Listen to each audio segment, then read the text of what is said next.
When I moved out, my mom didn't cry. She laughed. It wasn't mean exactly, but it wasn't kind either. It was that quick, sharp laugh she used when she thought she knew better than everyone else. "You," she said, crossing her arms at the threshold of my old room. "You'll never survive without me paying your bills." I remember the way her voice hit the word never. The way her eyes darted toward the duffel bag like she was already counting the days before I'd come running back. It wasn't the first time she'd said something like that. Growing up, she'd turn every argument into a lecture about how much I owed her. "You think the lights pay themselves? You think rent grows on trees? When you're older, you'll thank me for teaching you responsibility." But I wasn't trying to escape responsibility when I left. I was trying to escape her definition of it. She believed love was measured in control. If she kept me struggling, she could always remind me who saved me. I just wanted air. So, when she said those words, I didn't argue. I just zipped the bag, slung it over my shoulder, and told her I'd figure it out. She smiled then. A big, satisfied smile like I just agreed to be the punchline of her favorite joke. "Sure thing, Mr. Independent. We'll see how long that lasts." As the door closed behind me, I heard her voice call out one last time, sing-song and final. "Don't forget who pays for your phone when it gets cut off."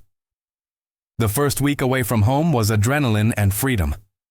I crashed on my friend Jake's couch, worked extra shifts at the garage, and ate instant noodles like they were luxury cuisine. It wasn't glamorous, but it was mine. Every bill, every purchase, every ache in my hands belonged to me now. When Mom called on day 5 just to check in, it wasn't really a check-in. It was a countdown. "So," she said, voice dripping with that false sweetness she used before a jab, "how's the real world treating you?" "Fine," I said, twisting a wrench under a car hood. "Working, saving, you know." She snorted. "Saving? On a mechanic's pay? You're delusional, Luke. Admit it. You miss home already." I could hear the smirk in her voice like she was waiting for me to crack. But I didn't. "Not yet," I said, even knowing she would twist the yet. That set her off laughing again. "Sweetheart, you'll call me before the month's out. Mark my words." And maybe she had reason to believe it. Because by week 3, things started breaking faster than I could fix them. The car I needed to get to work, the radiator in the tiny rental room I shared with Jake, and worst of all, the phone she notified me she'd politely stopped covering. It stung more than I admitted to anyone. Not because I couldn't handle it, but because she wanted me to fail. She needed me to. My failure would validate her whole philosophy. That freedom doesn't suit people like me. Every night as I fell asleep on that couch with greasy hands and an overworked back, I promised myself one thing. I'd outlast the smirk. No matter how bad it got, I wouldn't make that call. Not once. And the funny thing about stubbornness, it has a way of turning into motivation if you feed it right. So I fed it with long hours, bad coffee, and a kind of quiet anger that made every sunrise feel like a challenge. 2 months later, I moved out of Jake's and into my own studio apartment. Tiny, cracked paint, with a heater that made more noise than warmth, but it had a door that locked and walls that were mine. When Mom called again, I almost didn't answer. But curiosity got the better of me. "Hey, stranger, are you alive?" she chirped. "More or less," I said. "That's my boy, at least until those bills hit." There it was again, that trademark laugh. "They've hit," I said evenly. "And I paid them." Silence followed, brief but sharp. Then, with a sniff, "We'll see if you can keep that up." And that was the moment I realized something. It wasn't her money she wanted to keep control over. It was me. The independence I was building made her uneasy, because it meant she couldn't rewrite my success as her generosity anymore. So I let her think what she wanted. I didn't fight back, didn't argue. Because sometimes silence is the loudest revenge there is. And later, when the tables finally turned, when the woman who'd laughed at my struggle found herself staring at overdue bills of her own, I'd be the only one left who could help her. Not because she deserved it, but because by then I'd already learned what real strength costs, and what it means to pay it forward anyway. 3 months after moving out, I realized what silence really sounded like. Not the quiet kind, the absence of her kind. No more waking up to passive-aggressive notes taped to the fridge. No more helpful reminders about how much everything cost, delivered with a smile sharper than glass. No more lectures disguised as love. Just me, the grind, and the hum of my own decisions. By then, I'd stopped crashing on couches.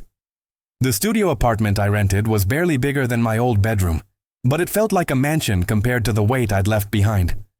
The walls were thin, the neighbors loud, and the plumbing questionable at best. But when I locked the door at night, the world on the other side couldn't tell me who I was anymore. That freedom came at a price, though, literally. Every paycheck went towards something unglamorous: rent, utilities, gas, food that wasn't instant. The garage where I worked paid decent enough for someone my age, but decent meant stretching dollars like taffy and learning to live without comfort. Some nights, I'd sit on the floor with a calculator and a stack of crumpled receipts, mapping out the month ahead like it was a war strategy. 15 for groceries, 20 saved for the car payment, 10 tucked away in case something broke. Which it always did. There were moments I wanted to call her. Moments when the weight of it all pressed so hard I almost believed she'd been right. That I'd crumble under bills and bad luck and come crawling back with an apology she'd savor like wine. But every time my thumb hovered over her contact, I'd remember the laugh. That sharp, certain laugh that said I wasn't capable of standing on my own. So I didn't call. Instead, I worked. Doubled shifts when I could. Took side jobs fixing neighbors' cars in the parking lot for cash under the table. I learned to cook cheap meals that stretched across 3 days.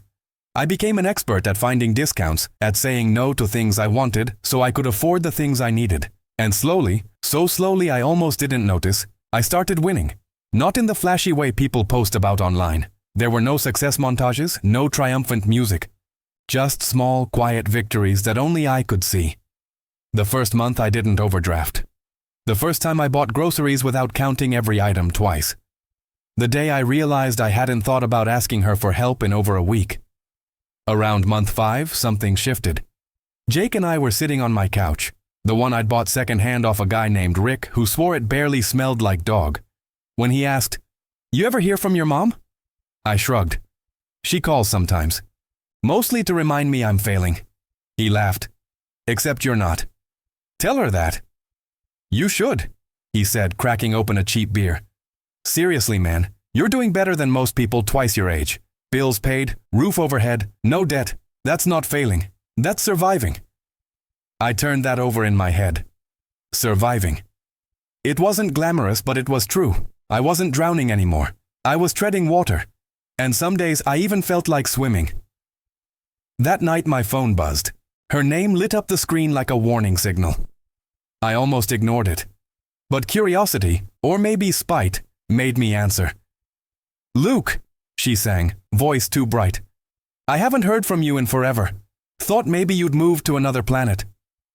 "Just busy," I said, balancing the phone on my shoulder while I scrubbed a plate. "Busy working yourself to death, I bet." She laughed lightly, but there was an edge underneath it. "So, how's the money situation? Keeping up?" There it was, the real reason she called. "Yeah," I said simply. "Everything's paid." A pause. Long enough to feel intentional. "Really? That's good. Surprising, but good." I didn't rise to the bait. "Yeah, turns out I can handle it." She made a sound somewhere between a scoff and a sigh. "Well, don't get cocky. One bad month and you'll see how fast things fall apart." I gripped the plate tighter. "Maybe, or maybe I'll figure it out like I've been doing." Another pause. This one colder. "You don't have to be so defensive, sweetheart. I'm just looking out for you." "Right," I said. "Thanks." The conversation fizzled out after that. She made small talk about the weather, mentioned a sale at the grocery store I didn't shop at anymore, and eventually hung up with a clipped, "Stay safe." I set the phone down and exhaled. Jake raised an eyebrow from the couch. "She's still doing that thing where she pretends she's helping?" "Always," I said. "Man," he muttered, shaking his head. "Your mom's like a weather forecaster who only predicts storms." That made me laugh. The first real laugh I'd had all week. Over the next few months, her calls came less often. At first I thought maybe she'd finally accepted that I wasn't coming back. But then I started noticing things. Little details in her voice. The way she'd ask how I was doing but not wait for the full answer. The way conversations felt rushed, distracted. Once she mentioned something about cutting back on expenses, but brushed it off when I asked what she meant. I didn't think much of it then. She'd always been dramatic about money. It was her favorite tool for control. But looking back now, I realized that was the beginning. The slow unraveling she never saw coming. Because while I was learning to stand on my own, her foundation, the one built on pride, appearances, and other people's dependencies, was starting to crack. And when it finally collapsed, there'd only be one person left standing close enough to catch her. Me. The kid she swore would never survive without her paying the bills. A year later, I forgot what it was like to need her voice on the other end of a phone call. By then, I'd worked my way up at the garage. Not the flashiest promotion in the world, but enough to come off hourly pay and run a small crew of my own. I had steady hours, a used car that didn't sound like it was coughing up its last breath, and a life that finally made sense. I didn't have much, but what I had was mine, and it was paid for by my own hands. My mom and I talked maybe once a month by then, her calls growing shorter each time. At first, she still managed to squeeze in a jab, some backhanded comment about how nice it must be living with no responsibilities. But lately, even the edge was gone. That should have worried me sooner. Instead, I took the peace as progress. It wasn't until she called one Tuesday night that I realized it wasn't peace at all. It was resignation. She never called during the week. When I picked up, there was a pause. Not the casual kind, but the kind where you can hear someone's heartbeat through the silence. "Hey, Mom," I said carefully. "Hi, Luke," she answered, too soft. Her voice didn't sound like her, thin, tired, like static wrapped around each word. "What's going on?" "Oh, I just wanted to check in," she started. Then, after a moment, "Actually, I need to ask you something."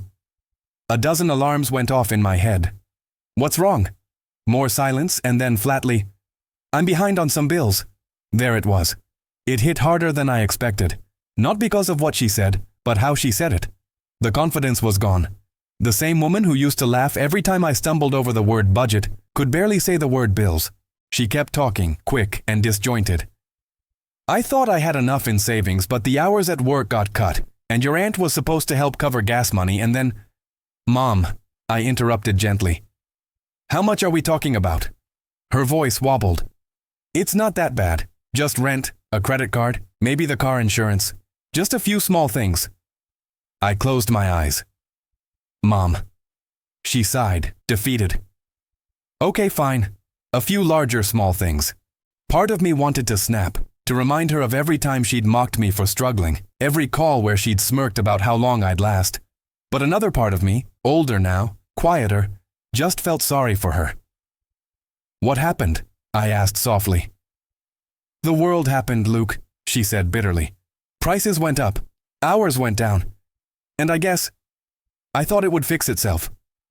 She tried to laugh then, but it cracked halfway through. "I always thought I was good with money," she said. "Turns out I'm just good at pretending." I leaned back in my chair, staring at the ceiling of my apartment. "Why didn't you tell me sooner?" I didn't want this to be some kind of, "See, Mom needed me after all" thing.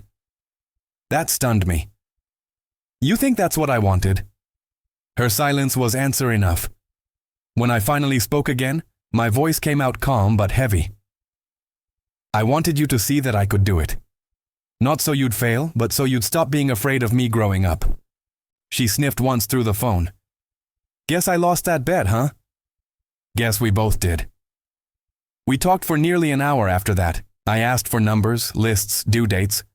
She gave me half the truth, then the rest when she realized I wasn't judging her.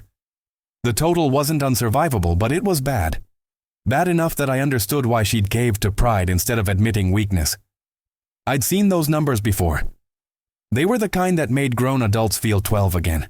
When we hung up that night, she said something that sat deep in my chest even after the line went dead. "Luke?" she asked quietly. "You'll think about it?" "Of course," I said. She hesitated. "I didn't mean what I said back then, about you not surviving without me. You proved me wrong. I guess I just didn't like being left behind." The line stayed quiet for a long stretch before I answered. "You're not left behind, Mom. You just stopped walking." We hung up without another word. I didn't sleep much that night. The anger I thought was long gone hovered somewhere beneath the surface. But it wasn't about the money. It was about everything that had to break before we could even talk like this. By morning, I'd already made a plan. It wasn't about rescuing her. Not completely. Part of me refused to repeat that cycle. But I also couldn't stand by while she fell through the same cracks I'd spent years climbing out of. So I drove to her place after work. Her apartment building hadn't changed much. The same cracked steps, same tired paint, same smell of old carpet and faint detergent. When she opened the door, she looked startled. Her hair was pulled up messily and she had a sweater on that hung loosely off her shoulders. She looked smaller than I remembered. "Luke?" I held up a bag of takeout. "Peace offering." She smiled faintly. "For what?" "For not saying, 'I told you so.'" That earned a real laugh. "Then maybe I should have brought you dinner." We sat at her kitchen table, the same one she'd once used to scold me for my lack of direction, and ate quietly for a while. The silence between us didn't feel toxic anymore, just tired. Finally I said, "Let's go through your bills." She flinched. "Tonight?" "Yeah. You wanted help, right?" She hesitated, then nodded. "Okay."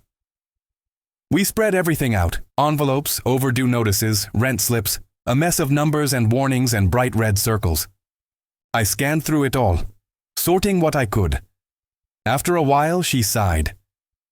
"This is humiliating." "No," I said steadily. "This is life. Everyone gets behind sometimes.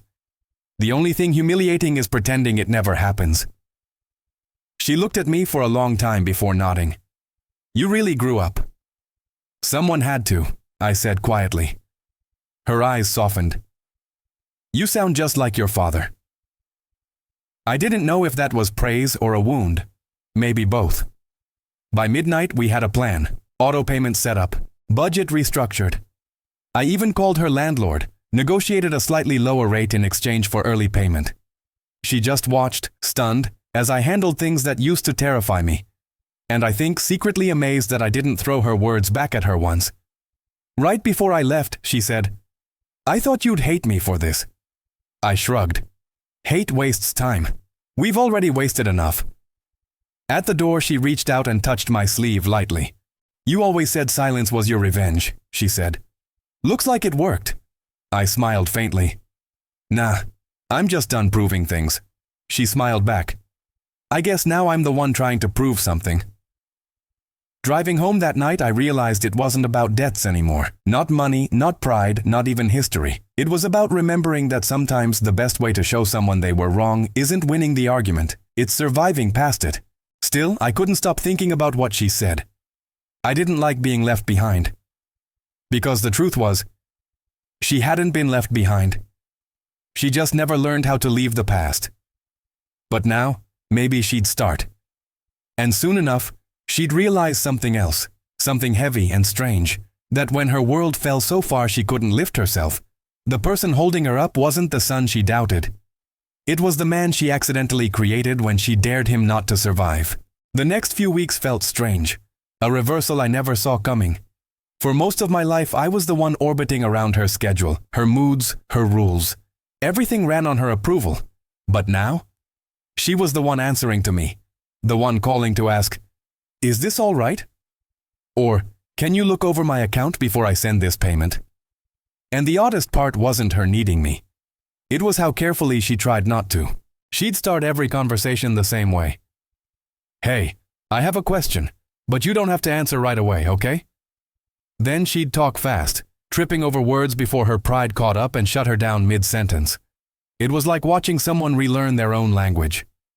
I set up a spreadsheet for her, simple color-coded stuff. Green for bills paid, yellow for pending, red for danger. It wasn't perfect, but it worked. She called it the rainbow of shame, half laughing, half serious. But she stuck with it. One night I got a text at 1:03 a.m., a picture of the sheet with everything green for the first time in months.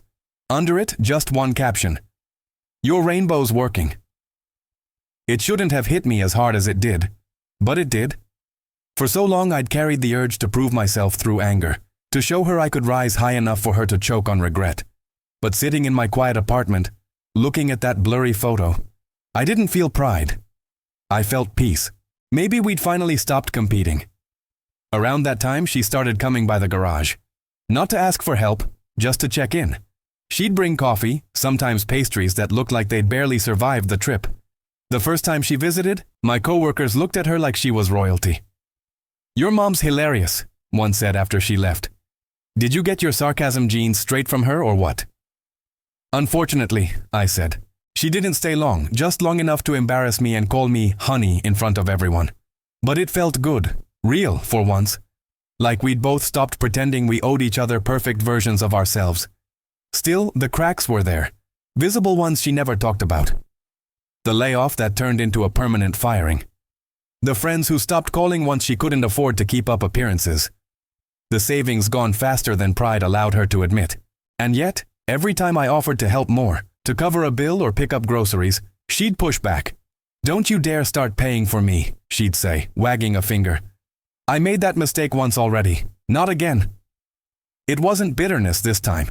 It was fear. Fear of losing herself completely, of letting dependence define her again. "Mom," I told her once, "helping you isn't the same thing as needing you to fail." She stared at me for a long second, then nodded. "You always were better at seeing the difference." After that, she let me help. But only on her terms. She refused extra money, but she let me fix her car, taught me how to cook the exact way she used to when I was small, sat with me for coffee like we were just two people catching up instead of two lives trying to mend a bridge. One Saturday afternoon, I stopped by her apartment to drop off a few groceries. She was sitting at the table surrounded by open envelopes. This time, not bills, but job applications.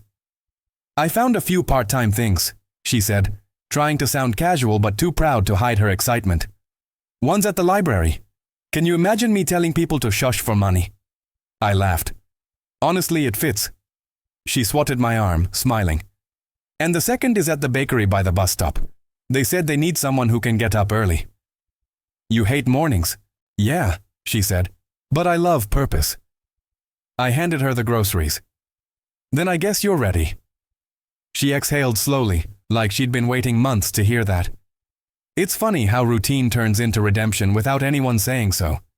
By spring, she'd started working 2 shifts between the jobs. It wasn't glamorous, but it grounded her. Every time we talked, she sounded lighter. The bitterness that used to pour into her words had faded into something like gratitude.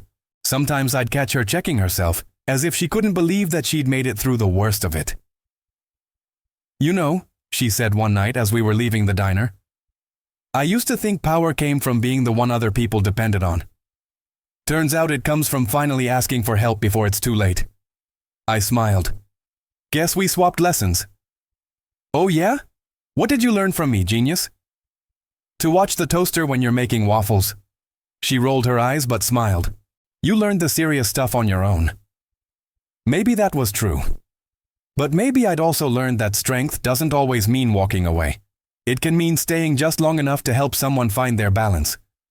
Her recovery didn't erase the past. The old version of us, the one made of snide remarks and wounded pride, still lurked under the surface. But now, when it showed up, we laughed at it. Like the day her car broke down again and she joked, "Guess I'll add mechanic to my list of failures." I handed her a wrench. "Guess I'll add teacher to mine," she laughed, tossing a rag at me. "You can stop being cute now." "Not possible," I said. The air between us was different now. Easier, human. For the first time in years, there wasn't a clear winner or loser between us. Just 2 people trying their best to keep going. And yet, one late evening, months later, she called me again, her voice quieter than usual. "I got your old line stuck in my head tonight," she said. "What line?" "The one you used when you left. You said you'd figure it out." "Yeah," I said cautiously. She paused, then added, "You did." There was pride in her voice, small but real. And somehow, hearing her say it out loud did what all the silent victories and full bank accounts never could. It made me feel like the story was finally turning toward something worth keeping. Helping her wasn't about repayment, it was about release. About letting go of the version of her that laughed at my pain and seeing the one underneath. A woman who'd been scared of losing control. Who'd built walls out of worry and couldn't see how they trapped both of us. And maybe the irony fit too perfectly. She'd once said I couldn't survive without her paying my bills. Now she was the one surviving, not because of my money, but because she finally trusted that she didn't need to deserve kindness to accept it. And me? I stopped needing to prove anything the moment I realized success isn't what makes you strong. Compassion does. Especially when it's given back to the same person who told you you'd never make it on your own. Time has a funny way of erasing what used to feel permanent. The walls of my mother's apartment didn't hum with tension anymore. The air wasn't sharp. I didn't flinch every time the phone rang. We'd settled into a rhythm that didn't need labels. She was working part-time, still at the bakery in the mornings and the library in the afternoons. I stopped worrying every time I saw her number light up on my screen. It was no longer a prelude to emergency. Sometimes she just wanted to tell me about a new book she'd shelved, or the customer who tipped her with homemade cookies. For the first time, life didn't feel like damage control. It felt like something resembling normal. But that's the thing about balance. The moment you start to trust it, the ground tilts again. It began quietly. I'd been promoted recently from senior mechanic to assistant manager at the garage. It wasn't a massive jump, but it came with paperwork, responsibility, and the kind of hours that didn't end when you clocked out. Suddenly, my days were longer, my nights shorter, and my head full of deadlines instead of engines. The first few weeks, I kept telling myself I could handle it. That exhaustion was just part of growing up. But one Thursday afternoon, while crouched over an invoice, my vision swam in and out of focus. I brushed it off, stood too fast, and blacked out for maybe 5 seconds. When I came to, one of my coworkers, Marcus, was shaking my shoulder, looking half panicked. "Dude, you just folded like a lawn chair." "Didn't sleep much," I muttered, waving it off. "I'm fine." He raised an eyebrow. "Yeah? You sure? Because fine people usually don't faceplant into carburetors." Against reason, I convinced everyone I was fine. I finished the shift, even stayed late to close up. But later that night, sitting in my car outside my building, I realized how drained I really was. The tremor in my hands wasn't nerves, it was fatigue. The kind that sits in your bones. I didn't tell her. I didn't want her to worry, or worse, feel like she needed to fix me. But the next morning she called anyway. "Morning, boss man," she said, cheerful. "You sound tired. You okay?" "Tired's all," I said. "Eat something that wasn't made in a vending machine?" I laughed sleepily. "You have cameras somewhere, don't you?" "Maybe," she said. And then softly, "Don't forget, you're allowed to need help sometimes too, you know." The irony wasn't lost on either of us. A few weeks later, the universe decided to reinforce that point. It was a rainy night. I was driving home after another 12-hour shift, mind halfway between exhaustion and autopilot. I slowed at a yellow light that turned red too fast. The van behind me didn't. The crash wasn't catastrophic, but the shockwave rattled through me so hard I couldn't move for a few seconds. When I stepped out, my car bumper was a loss, but the van driver was apologetic and unharmed. My chest hurt where the seatbelt caught me, but I brushed it off because that's what years of pretending you're fine trains you to do. By the time I got home, the adrenaline had worn off. I collapsed on the couch, gingerly touching the bruises blooming across my shoulder. My phone buzzed. "Mom. Still alive? Or do I need to start worrying?" I smiled faintly, typing back, "Still alive. Just car problems." Her reply was instant. "You okay?" I hesitated, staring at the screen. Then, for the first time in years, I typed the word I'd spent most of my life avoiding. No, not sort of, not "I'll be fine." Just that single word. The truth.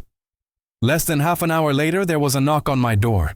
When I opened it, she was standing there, coat half-zipped, a grocery bag in one hand and worry in her eyes. "I brought soup," she said immediately. "And ibuprofen, and how bad is it?" "It's nothing serious," I said, waving her off. "Just bruises." She stepped inside anyway, looking me over like a doctor. "Bruises still hurt. Sit." Normally, that tone would have rubbed me wrong, but this time it didn't. I sat. She unpacked the soup, heated it up, and forced half of it on me like we'd swapped roles all over again.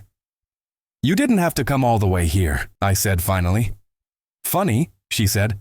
"That's exactly what you used to tell me when I showed up at your apartment with groceries." She ladled another spoonful and smiled faintly. "Guess we're both bad at listening." After I ate, she sat on the edge of the couch and looked at me for a long, quiet moment. "You know," she said finally, "when you left, I thought you walked away because you hated me. But now I think you just needed to know what it felt like to be seen as capable." I opened my mouth, but she stopped me. And I needed to know what it felt like to lose someone who didn't deserve how small I made them feel. For years I'd imagined hearing her say something like that, and now that she had, it didn't feel victorious. It felt healing. "I didn't hate you," I said softly. "I just hated being stuck." She nodded, eyes glistening slightly. "We were both stuck, Luke, just in different corners." We sat there a while, listening to the rain. After a few minutes, she nudged me playfully with her elbow. "See? The universe doesn't let you get too cocky. One promotion and bam, cosmic reminder you're still human." I laughed, wincing as the bruise protested. "Thanks for that reminder." "Anytime." She stayed over that night, insisting she'd crash on the couch. I woke up around 3 a.m. to find her asleep sitting up, the TV casting a soft light over her face. She looked older than I remembered, but peaceful. And maybe for the first time, I realized the same thing I'd learned when I left home years ago. Growing up doesn't mean outgrowing someone. It just means learning when to come back without losing yourself in the process. When she woke the next morning, she made breakfast. Actual breakfast, not instant coffee and a granola bar. As I watched her humming softly at my stove, something small and steady settled inside me. This quiet, unremarkable morning was the answer to everything we'd fought about for half my life. Not the bills, not the pride, not the control, just connection. The kind of love that doesn't keep score. Before she left, she set a small envelope on the counter. "This is for you," she said. I frowned. "Mom, you don't have to—" "It's not money," she interrupted. "Just open it later." When she was gone, I did. Inside was a folded note on a scrap of receipt paper that read, "You didn't just prove you could survive without me. You taught me how to survive too." Underneath the note was a rent receipt from her landlord, paid in full, no late fee. That tiny paid stamp hit me harder than anything. It wasn't about money. It was what it represented, her life, finally, back in her hands. Later that night, as I sat on the couch looking at the empty soup bowl she'd left behind, I realized something simple but profound. Love wasn't about keeping someone dependent. It was about standing back once they remembered how to stand. And maybe, just maybe, that was her way of saying she finally trusted both of us to keep our balance. We'd both survived, not because of each other, but alongside one another. A year later, the laughter came easily. It wasn't the guarded kind, the polite type shared through tight smiles at awkward dinners. It was real, loud, relaxed, filling the air with something that sounded like home without all the baggage. Mom and I sat at a small diner on the edge of town, the one where the coffee was terrible and the pancakes always slightly uneven. The kind of place that didn't need to be perfect because people came for what couldn't be cooked. Familiarity. She stirred her coffee, frowning. "Still tastes like burnt air." "Then stop ordering it," I said, grinning. "Oh, please. I was drinking bad coffee before you were old enough to spell caffeine." It had become a running joke between us. Every other Friday, no matter how busy we were, we'd meet here for breakfast. No agendas, no money talk, no history lessons about what went wrong. Just life. And somewhere between all those mornings, we stopped being opponents and started being people. Now she told me stories from work, about the strange customer who always left handwritten thank you notes with his bread order, or the high school volunteers at the library who made her feel technologically obsolete but emotionally needed. I told her about the garage, how it finally felt stable, how the boss wanted me to train new guys, how I was able to start saving for things that weren't emergencies. She smiled, proud. The tightness that used to live behind her expression wasn't there anymore. "You did it, you know," she said suddenly. "Did what?" "Outgrew every reason I doubted you." When she said things like that these days, they didn't sting anymore. They didn't even feel like apologies. They were acknowledgments, quiet proofs of growth. I shrugged. "Guess you did too." She glanced up. "I don't know about that." I smiled faintly, nodding toward her sweater, the old bakery logo embroidered over her chest. "You've been working 2 jobs, paying bills, annoying cashiers, and buying people bread they don't need for an entire year. Sounds like growth to me." That earned me a laugh, the kind that started deep in the chest and came all the way through her eyes.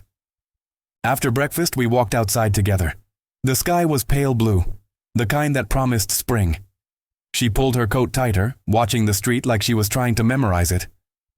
You know something weird? She asked. What? I'm not scared of being alone anymore. For a moment I didn't say anything.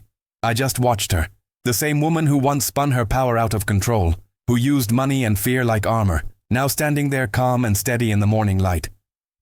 That's not weird, I said. That's growing up. She smiled.